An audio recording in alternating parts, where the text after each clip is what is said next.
professor. Nosso grupo é formado por mim, Júlia Botelho, e Mariane Amo, do segundo B, e a gente vai falar sobre o capítulo 10, Independência e Formação nos Estados Latino-Americanos.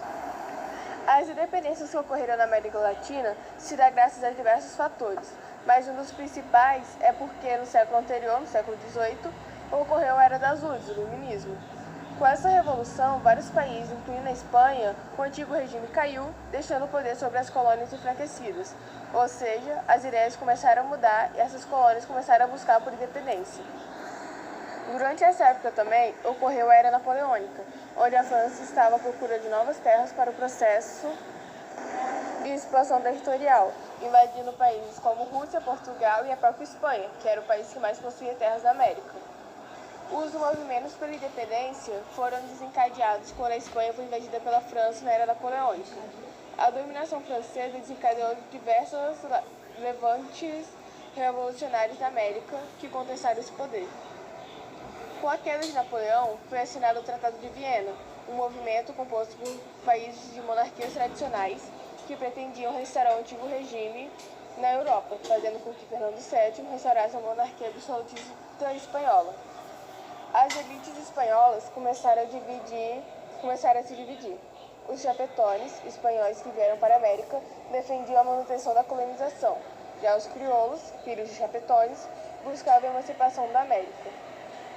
A Revolução Espanhola foi liderada pela elite, pois havia medo que o processo tomasse maiores proporções, estabelecendo poder popular com a influência da atimização.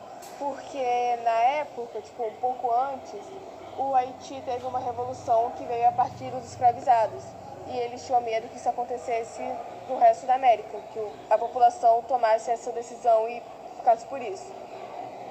A independência teve grande influência da segunda Revolução Industrial, que aconteceu na Inglaterra, porque buscava ampliação do mercado na América, além dos interesses imperialistas dos Estados Unidos, através da doutrina Monroe. Esta doutrina é exemplificada a América para os americanos, ou seja, política voltada para as Américas, mas com forte influência dos Estados Unidos. Durante o processo de independência latino-americana, ficaram conhecidos 3 nomes que depois foram denominados os principais libertadores: Antônio Sucre, José de San Martín e Simão Bolívar.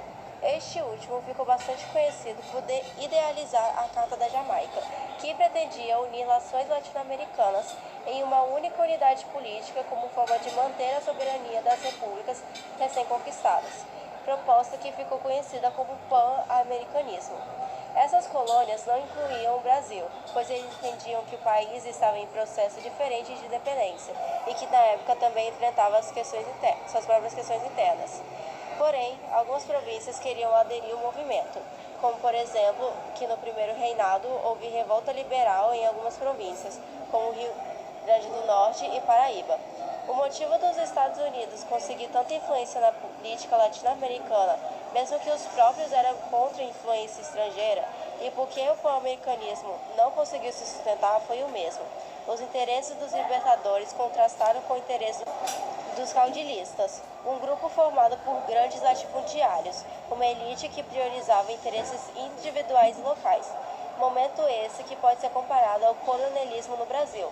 E mesmo com essas diversas divergências, o povo conseguiu se juntar com o interesse em comum, a independência,